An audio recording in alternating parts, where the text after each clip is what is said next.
The Apollo University, University of Leicester, 35 lakhs fees for 3-year BTech CSE UK.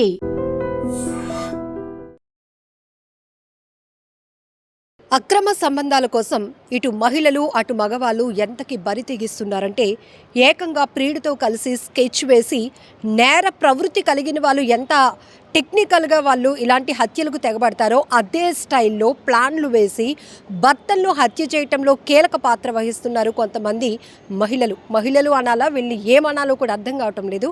కుటుంబ వ్యవస్థలు ఎంత చిన్నాభిన్నం అయిపోతున్నాయి. సో ఇప్పుడు శ్రీకాకుళం జిల్లా పాతపట్నంలో కూడా ఒక వ్యక్తి అనుమానాస్పద మృతి కాస్త అది హత్యగా తేలింది. పోలీసులు ఈ కేసునైతే చాకచక్యంగా ఛేదించారు. భార్యనే ప్రియుడితో కలిసి ఆ ప్రియుడి యొక్క మరొక ఫ్రెండ్ ముగ్గురు పథకం ప్రకారం భర్త అయిన నెల్లి రాజును హత్య చేశారు. ఎంత దారుణాతి దారుణం అంటే ఇది ఈ స్టోరీ వినడానికి చాలా సినిమాటిక్గా అనిపిస్తూ ఉంటుంది. నెల్లి రాజు, నెల్లి మౌనిక వీరిద్దరూ భార్యాభర్తలు. వీరిద్దరికి 2 పిల్లలు ఉన్నారు. అయితే గత కొన్ని నెలల క్రితం నుంచి ఈ మౌనికకి ఉదయ్ అనే వ్యక్తితో వివాహేతర సంబంధం కొనసాగుతుంది. ఈ ఉదయ్కి కూడా ఆల్రెడీ పెళ్ళయింది. అయితే పదే ఈ అక్రమ సంబంధం గురించి తెలుసుకున్నటువంటి భర్త రాజు మౌనికను తిడుతూ ఉండటం కావచ్చు, లేకపోతే దానికోసం ప్రశ్నిస్తూ ఉండటంతో అడ్డు తొలగించుకోవాలని వీళ్ళు ఒక ప్లాన్ వేశారు. దీనికి ఏం చేశారంటే ఈ ఉదయ్ అనే వ్యక్తి అంటే ప్రియుడు ఉదయ్ అనే వ్యక్తి తన ఫ్రెండ్ అయిన మల్లికార్జున హెల్ప్ కూడా తీసుకున్నాడు. ఈ రాజుని ఎలాగైనా డైవర్ట్ చేయాలి, ఒక నిర్మానుష్య ప్రాంతానికి తీసుకువెళ్లాలనే ఉద్దేశంతో గత 20 రోజులుగా ఒక అన్నౌన్ అంటే కొత్త నెంబర్ని తీసుకొని ఈ రాజు అంటే మౌనిక భర్తతో చాటింగ్ చేస్తున్నాడు ఒక అమ్మాయిలాగా. సో తను ఈ ఊబిలోనికి వస్తే గనక ఒక నిర్మానుష్య ప్రాంతానికి అమ్మాయి పిలిచినట్టుగా పిలిచి రప్పించి హత్య చేయాలి అని మొదటగా నిర్ణయించుకున్నటువంటి ప్లాన్. అయితే రాజు ఈ చాటింగ్కి కానీ ఆ అమ్మాయి పేరుతో జరుగుతున్న ఈ కాన్వర్జేషన్స్కి వేట్కి కూడా తలొగ్గలేదు. ఇలా అయితే పని అయ్యేలా లేదని చెప్పి ప్లాన్ 2 మార్చారు. ఇది చాలా క్రూయాలిటీ అనమాట. ఎంత క్రూరత్వం అంటే ఒక వ్యక్తిని అడ్డు తొలగించుకోవటానికి అందులో భార్య ప్లాన్ ఎంత దారుణంగా ఉందంటే 5వ తేదీన ఒక 4 నిద్ర మాత్రలు పౌడర్ చేసి భర్త రాజుకి అన్నంలో కలిపి పెట్టింది మౌనిక. అప్పుడు గమనించింది ఆ మత్తులోనికి జారుకున్నాడు అంటే ఇది వర్కౌట్ అవుతుందని గమనించి 6వ తేదీన 6 నిద్ర మాత్రలు పౌడర్ కలిపి అన్నంలో పెట్టింది. పూర్తిగా ఆయన నిద్ర మత్తులోనికి జారుకున్నాడు అని గమనించిన తర్వాత ప్రియుడు ఉదయ్కి కాల్ చేసింది. అయితే ఉదయ్ తన ఫ్రెండ్ అయినటువంటి మల్లికార్జును ఇద్దరు కూడా ఆ మొండిగల వీధిలో వీధి లైట్లు ఆపేసి మౌనిక పిలిచింది కాబట్టి ఇంట్లోనికి వచ్చారు. ఇంట్లోనికి వచ్చి చూసేటప్పటికి మౌనిక భర్త అయిన రాజు పూర్తిగా అసలు నిద్రమత్తులో ఉండటం వల్ల ఇప్పుడు వీళ్ళ ప్లాన్ వర్కౌట్ చేయాలి అనుకున్నారు. మౌనిక మల్లికార్జున ఇద్దరు కూడా ఆ వ్యక్తి యొక్క కాళ్ళు చేతులు గట్టిగా పట్టుకుంటే ఈ ప్రియుడు ఎవరైతే ఉన్నాడో ఈ దుర్మార్గుడు ఆ రాజు నిద్రమత్తులో ఉన్న రాజు గుండెలపై కూర్చొని ఒక తలగడు తీసుకొని మొహంపై పెట్టి ఊపిరాడకుండా చేసి హత్య చేశారు. ఎంత దారుణాతి దారుణం.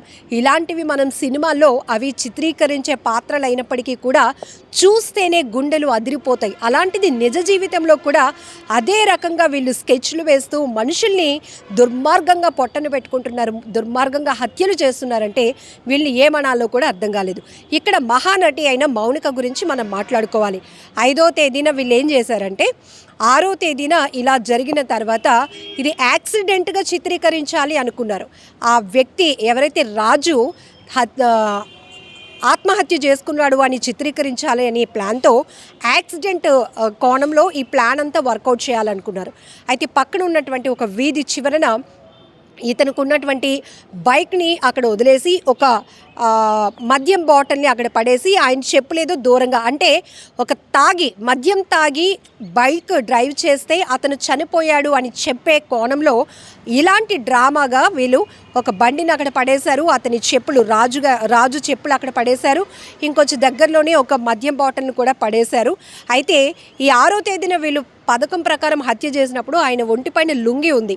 ఈ లుంగి కూడా మార్చేసి పైనేమో ఒక టీ షర్ట్ లాంటిది, కిందనేమో షార్ట్ లాంటిది కూడా వేసేశారు. అలానే అతను చేతికి ఒక దేవుడు కడియం కూడా ఉంటుంది, అది కూడా తీసేసి ఆయన పాకెట్లో పెట్టేశారు. అంటే ఒక తాగుబోతు తనను తాను మరిచి ఎలా ప్రవర్తిస్తాడో ఆ రకంగా వీళ్ళు హత్య కోణాన్ని ఆత్మహత్యగా చిత్రీకరించాలి.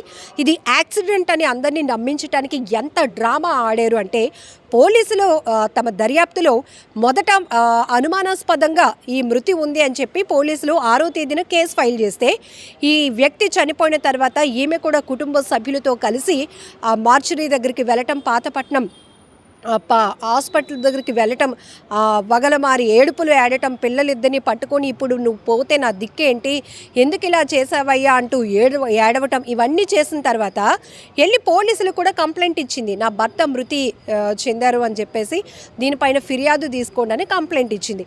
ఒక రకంగా ఇక్కడ భార్య ఇచ్చినటువంటి కంప్లైంటు, రెండోది పోలీసులు ఆ ఘటనా స్థలికి చేరుకున్నాక వాళ్ళకి కొన్ని అనుమానాలు రావడంతో అనుమానాస్పద మృతిగా కేసును ఫైల్ చేస్తున్నారు. అయితే 6వ తేదీన జరిగినటువంటి ఈ ఘటనకు సంబంధించి 13వ తేదీన పోస్ట్ మార్టం రిపోర్ట్ వచ్చినాక ప్రతి ఒక్కరూ షాక్ అయిపోయారనమాట.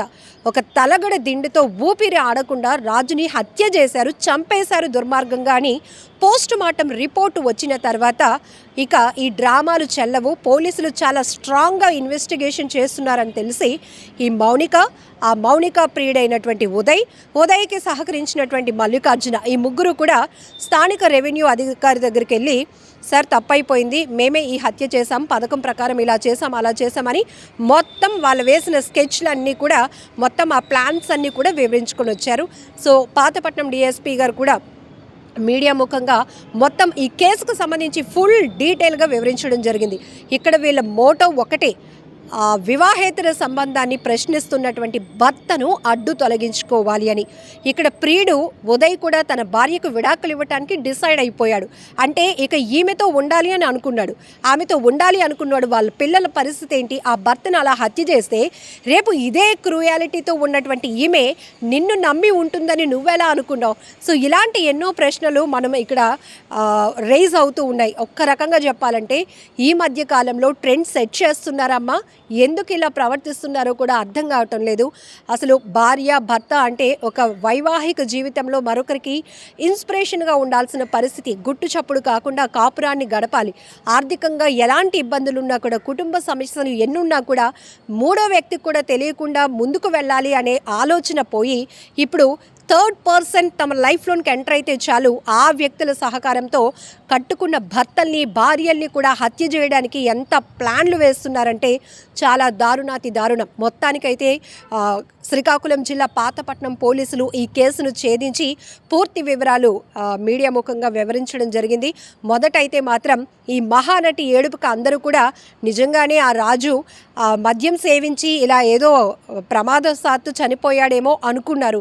కానీ నిద్ర మాత్రలు పెట్టేసి, అది కూడా ముందు రోజు 4 మాత్రలతో టెస్ట్ చేసి ఇవి వర్కౌట్ అవుతున్నాయని తెలిసి మళ్ళీ నెక్స్ట్ డే దాని మోతాదు పెంచి 6 నిద్ర మాత్రలు పౌడర్ చేసి అన్నంలో కలిపి పెట్టి ఆ తర్వాత అతను నిద్రమత్తులో జారుకున్నాడు అని తెలిసినాక ప్రియుడిని పిలిచి మొత్తం ఆ ప్రియుడు ఫ్రెండ్ మల్లికార్జున్తో కలిపి మౌనిక ముగ్గురు ఇంత దుర్మార్గంగా, ఇక్కడ ఒక్కటి మనం ఆలోచించాలి, చెప్పడానికి చాలా ఈజీగా ఉంది కానీ ఆ రోజు 6వ తేదీన 11:30 ప్రాంతంలో జరిగినటువంటి ఈ దుర్మార్గపు సీన్ ఒక్కసారి పోలీసులు వివరిస్తుంటేనే అందరికీ గుండెలు అదిరిపోతున్నాయి. కానీ ఒక భార్య చంపుతున్నది భర్తని అని కూడా మినిమం కనీసం కనికరం కూడా లేకుండా ఆ ప్రియుడు అతని భర్త గుండెలపైకి ఎక్కి కూర్చొని తలగడతో ఊపిరాడకుండా చేస్తుంటే ఈమె ఏ ఆనందం పొందింది? పైశాచిక ఆనందమా? తన భర్త అడ్డు తొలగిపోతే పిల్లల్ని ఏం చేద్దామని, ప్రియుడితో ఎలా ముందుకు వెళ్దామని అనుకుంది. అందరినీ నమ్మించటానికి ఎంత ఏడుపు ఏడుస్తూ నటించింది మౌనిక. ఎంత దారుణాతి దారుణమైన ఘటనలు ఈ మధ్య కాలంలో ఎక్కువగా ఇలా భర్తల్ని అడ్డు తొలగించుకుంటున్న రాక్షస మహిళల్నే మనం ఎక్కువగా చూస్తున్నాం. సారీ ఈ పదం వాడుతున్నందుకు, వీళ్ళని ఇంతకన్నా ఏమీ అనడానికి లేదు. ఖచ్చితంగా మహిళ అంటే కనుక అది ఒక బాధ్యత కలిగినటువంటి పాత్ర. రాక్షస మహిళలనే అనాలి వీళ్ళని. ఇంత నేర ప్రవృత్తి చేసే, నేరాలు ఘోరాలకు పాల్పడేటటువంటి క్రిమినల్స్ కూడా ఇంత దారుణంగా ఆలోచించరేమో. కానీ ఇక్కడ భర్తల్ని అడ్డు తొలగించుకోవటానికి భార్యలు ప్రియుడితో కలిసి వేస్తున్న స్కెచ్లు చూస్తుంటే ప్రతి ఒక్కరికి కళ్ళు జిగేలమంటున్నాయి, భయం వేస్తోంది. ఈ మధ్య ఇలాంటి వార్తలు వస్తున్నప్పుడు కిందన కామెంట్లు కూడా చూస్తే, అమ్మ బాబోయ్ పెళ్ళంటేనే భయం వేస్తుంది, పెళ్లి చేసుకొని చచ్చిపోయే కన్నా ఇలా బ్యాచులర్గా ఉండి హ్యాపీగా బతికేస్తే బాగుంటుంది అని అభిప్రాయం. ఇలాంటి దుర్మార్గుల వల్ల సొసైటీలో ఎలాంటి చెడు ప్రభావం పడుతుందో కూడా మనం ఈ విషయాల్ని చాలా సీరియస్గా ఆలోచించాల్సిన అవసరం ఉంది. అయితే ముగ్గురు నేరుగా వెళ్ళి రెవెన్యూ అధికారి దగ్గర లొంగిపోయారు కాబట్టి స్వయాన పోలీసులు వాళ్ళ ముగ్గురిని అదుపులోనికి తీసుకొని కోర్టుకి హాజరుపరిచినటువంటి పరిస్థితి ఉంది. ఏది ఏమైనా పాతపట్నంలో మరొక దారుణమైన ఘటన, ఒక భార్య ప్రియుడు కోసం భర్తను బలి తీసుకున్నటువంటి దారుణాతి దారుణమైన ఘటన. ఇలాంటివి ఆగాలంటే ఏం చేయాలి, చట్టాల్లో ఇంకా కఠినంగా ఎలా మార్పులు రావాలి అనే విషయంపై మీరేమనుకుంటున్నారో కూడా కామెంట్ బాక్స్లో మెన్షన్ చేయండి. మీ అందరికీ తెలిసే ఉంటుంది, మనకి ముండిగొల్లు వీధిలో ఒక సస్పిషియస్ సర్కమ్స్టెన్స్లో ఒక మేల్ డెడ్ బాడీ మనకి ఉన్నట్టుగా సమాచారం వచ్చింది. ఎస్ఐ గారికి నల్లి రాజు అనే డిసీజ్డ్ పర్సన్ అనుమానాస్పదంగా చనిపోయినట్టుగా రిపోర్ట్ మీద ఎస్ఐ గారు 174 CRPS కింద కేసు నమోదు చేశారు. అనుమానాస్పద కింద దర్యాప్తు కాలం ముందు పోస్ట్ మార్టం ఇంక్వెస్ట్ చేయడం జరిగింది. పోస్ట్ మార్టం కూడా చేయడం జరిగింది. ఈ 7వ తారీఖు నుంచి ఈ 6వ తారీఖు వరకు మనకి పోస్ట్ మార్టం రిపోర్టు 13వ తారీఖున వచ్చిందండి. పోస్ట్ మార్టం రిపోర్ట్లో ఇది ఈ మృతుడిది అనుమానాస్పద మృతి నుంచి మర్డర్గా మనం నిర్ధారణ అయింది. డిసీజ్ని తలగడ పెట్టి ఊపిరాడకుండా చేసి ఆ మరణం సంభవించినట్టుగా చేయడం వల్ల వచ్చినటువంటి ఫైండింగ్స్ వల్ల మృతుడు చనిపోయినట్టుగా మనకి పోస్ట్ మార్టం రిపోర్ట్ ఆధారంగా తేదీ 13/8/2025 మనం మర్డర్ కేసు కింద ఆర్డర్ చేసాం పాతపట్నం పోలీస్ స్టేషన్లో. ఎస్ఐ గారు దర్యాప్తు తర్వాత ఇప్పుడు సిఐ గారు మర్డర్ కేసు కాబట్టి సిఐ గారు దర్యాప్తు చేసి ఈ దర్యాప్తులో ఆయన ఇంకా కూపీలు లాగితే దీని వెనకాల ఈ నల్లి రాజు వైఫ్ మౌనిక, అలాగే మౌనిక అక్రమ సంబంధం ఉన్నటువంటి ఉదయ్ కుమార్, అలాగే ఉదయ్ కుమార్ తన తలక స్నేహితుడైనటువంటి మల్లికార్జున్, ముగ్గురు కూడా ప్లాన్ వేసి వీరు ఉన్నటువంటి అక్రమ సంబంధాన్ని పురస్కరించుకొని ఆ సంబంధం ఈయన క్వశ్చన్ చేయడం వల్ల, ఈ డిసీజ్ని క్వశ్చన్ చేయడం వల్ల డిసీజ్ని ఎలాగైనా అడ్డు తొలగించుకుందామనే భావంతో ఈ మృతుడిని ఏ విధంగా చంపేద్దామని చెప్పేసి చంపేసిన తర్వాత అది ఆత్మహత్యగా చిత్రీకరిద్దాం లేదా యాక్సిడెంట్గా చిత్రీకరిద్దాం, వేరే విధంగా చిత్రీకరిద్దాం అనే భావంతో చేసినటువంటిది ఇది. పోలీస్ దర్యాప్తులో వీళ్ళందరి ముగ్గురు ఇన్వాల్వ్మెంట్ కూడా మేము ఎస్టాబ్లిష్ చేసాం. ప్రాపర్గా ఎవిడెన్స్ కూడా మేము దర్యాప్తు కాలం ముందు ఏ విధంగా మనం ఎవిడెన్స్ ప్లేస్ చేయాలనేది ప్లేస్ చేస్తాం. వీళ్ళు నిన్నను సాయంత్రం అరెస్ట్ చేయడం జరిగింది. ఈరోజు కోర్టులో ప్రొడ్యూస్ చేస్తాం. ఈ మృతుడు నల్లి రాజు పడుకున్న నిద్ర మాత్రలు కూడా అన్నంలో పెట్టి ఆయన డీప్గా పడుకునేటట్టుగా ప్లాన్ చేసి ఆ డీప్ స్లీప్లో ఉంటుండగానే ఆయన్ని బలవన్మరణానికి పాల్పడ్డారు. ఈ ముగ్గురు కూడా ప్లాన్ చేసి ఇది వేరే విధంగా జరిగింది, ఇది ఏదో యాక్సిడెంటల్గా జరిగిందని చెప్పేసి మన మొండిగొల్లు వీధిలో బాడీని త్రో చేయడం జరిగింది. ఈ నల్లిరాజు వైఫ్ మౌనికకి ఉన్నటువంటి ఈ ఎక్స్ట్రా మ్యారిటల్ రిలేషన్షిప్ని వాళ్ళు రెగ్యులరైజ్ చేసుకోవాలనుకున్నారు. ఈ ఇంతలోకి వచ్చే అడ్డును తొలగించుకొని రెగ్యులరైజ్ చేసుకొని వేరే విధంగా మ్యారేజ్ చేసుకుందాం. ఈ ఉదయ్ అనేవాడు ఆయన వైఫ్కి డిస్కార్డ్ చేసేద్దాం, ఈ నల్లిరాజుని కూడా డిస్కస్ చేసి వీళ్ళిద్దరూ కూడా వేరే విధంగా ఎక్కడికి వెళ్ళిపోయి బతకాలనుకున్నారు. ఈ ఎక్స్ట్రా మ్యారిటల్ రిలేషన్షిప్ వల్ల మీరు ఎక్కడైనా ఏ విధంగా ప్లాన్ చేశారంటే నిద్ర మాత్రలు ఇచ్చి నిద్రలో బాగా డీప్ స్లీప్లో ఉన్నప్పుడు ఆయనకి ఊపిరాడకుండా చంపేద్దామని ప్లాన్ చేశారు. ముందు రోజు కూడా 4 మాత్రలు ఇవ్వడం జరిగింది, వర్కౌట్ కాలేదు. తర్వాత 6 మాత్రలు ఇవ్వడం జరిగింది. అప్పుడు డీప్ స్లీప్లోకి వెళ్ళడం వల్ల వీళ్ళ పని సులువైంది. ఒక వ్యక్తి ఛాతీ మీద నిలబడి ఒక వ్యక్తి కాలు ఆడకుండా చేసి ఒక వ్యక్తిని స్మోదరింగ్ చేసి తలగడతో ఈ విధంగా మర్డర్ చేయడం జరిగింది. ఏంటి A1 wife A2 Uday Kumar, A3 Mallikarjun. నల్లి మౌన్ అండి, వైఫ్ ఆఫ్ డిసీజ్డ్. గుండు ఉదయ్ కుమార్ ఆయన కూడా ఈ పాతపట్నం ఆయనే. తర్వాత ఈ మల్లికార్జున్ ఉదయ్ కుమార్కి ఫ్రెండ్ మల్లికార్జున్. ఈ ముగ్గురు కూడా స్కెచ్ చేసి ఇంప్లిమెంట్ చేశారు. దీన్ని ఇంప్లిమెంట్ చేసి మర్డర్ కేసులోన వీళ్ళిద్దరు ఇన్వాల్వ్మెంట్ కూడా పూర్తిగా ఎస్టాబ్లిష్ చేసి అరెస్ట్ చేసాం, రిమాండ్ పెడతాం. And for more videos, Please subscribe to iDream. Please subscribe to iDream. Please subscribe iDream. And please subscribe to iDream.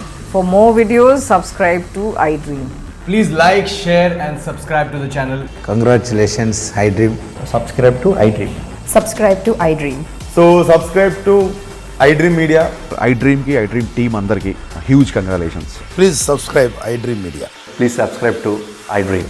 Subscribe iDream. Please subscribe to iDream. iDream అంటే నా కళల ఛానల్ను subscribe చేసుకున్న నోరు తిరుగుతలేదు, మీరైతే గంట గుర్తు కొట్టండి. For more such videos, please subscribe to iDream. Subscribe to iDream. Please subscribe to iDream. Please subscribe iDream Media. Please do subscribe to iDream. Please subscribe to iDream Media. For best entertainment and information, please subscribe iDream. And don't forget to subscribe to iDream.